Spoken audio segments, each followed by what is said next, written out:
പോത്ത്, മോളിൽ 1 kilo പോത്തെടുത്ത്, 1 kilo കൊണ്ടുവന്ന് പോത്തെടുക്കുക. ആദ്യം ഒരു 2 അടപ്പ് വെളിച്ചെണ്ണ ചുമ്മാ ഒഴിക്കും. ഒരു 1/2 ടീസ്പൂൺ മഞ്ഞപ്പൊടി ഇട്ടു. മഞ്ഞപ്പൊടി ഇട്ടില്ലേ, മുളകും മല്ലിയും നേരം വറുത്ത് വെച്ചിട്ടുണ്ട്. ഈ സാധനം ഗ്രൈൻഡറിൽ ഇട്ടിട്ട് ശരിക്കങ്ങ് അരയ്ക്കുക. വെണ്ണ പോലെ അരയ്ക്കാന്ന് പറയും. ആ വെണ്ണ പോലെ അരച്ചേച്ച് അതിനെടുക്കുക, കുറച്ച് ഉപ്പും വാരി ഇടുക. അതിന് ശരിക്കും അങ്ങോട്ട് തിരുമ്പി കൂട്ടി ആ സാധനം കൊണ്ട് മാറ്റി വെക്കുക. സ്റ്റൗ ഓണാക്കും. എന്നിട്ട് നേരെ അതും കൂടെ കുഴച്ച് ശരിയാക്കി വെച്ചിട്ട് ആവശ്യത്തിനുള്ള ഇഞ്ചി, ഒരു 5 ചെറിയ ഉള്ളി, ചുമ്മാ സവോളയൊന്നും വെട്ടി അരിഞ്ഞ് അതിനകത്തേക്ക് ഇട്ടിട്ട് മതിരിച്ച് ആ ഇറച്ചിയുടെ ടേസ്റ്റും കളഞ്ഞ് ഇതൊന്നും ചെയ്യരുത്. 5 ഉള്ളി 4ആയിട്ട് കീറിയിടുക, ഒരു ശകല ഇഞ്ചി ഒരു കുറെ അരിഞ്ഞിടുക, ഒരു 4 പച്ചമുളക് എടുക്കുക, കീറിയിടുക. ഇത്രയും ചെയ്തിട്ട് ഈ സാധനം കൂടെ കൂടി ഇട്ടിട്ട് നമ്മൾ കുക്കറിലൊന്നും ഇട്ട് വേവിക്കും. നമുക്ക് വീട്ടിൽ കഴിക്കാൻ നല്ല നാടൻ ചട്ടിയില്ലേ, മൺചട്ടി, അകലം വേവിച്ചോ. വേവിച്ച് കഴിഞ്ഞിട്ട് അരവേവ് 2 വിസിലടിച്ച് കഴിയുമ്പോഴത്തേക്ക് ഈ സാധനം മൺചട്ടിയിലേക്ക് ആക്കണം.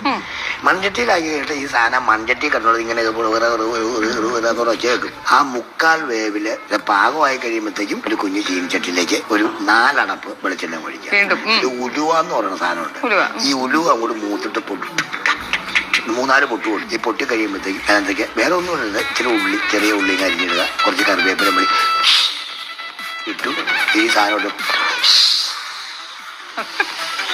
കാണിച്ചു മൊത്തം ഇളക്കി മറിച്ചങ്ങോട്ട് വയ്ക്കുക. മൂടി തിന്നാൻ നേരത്തെ മൂടി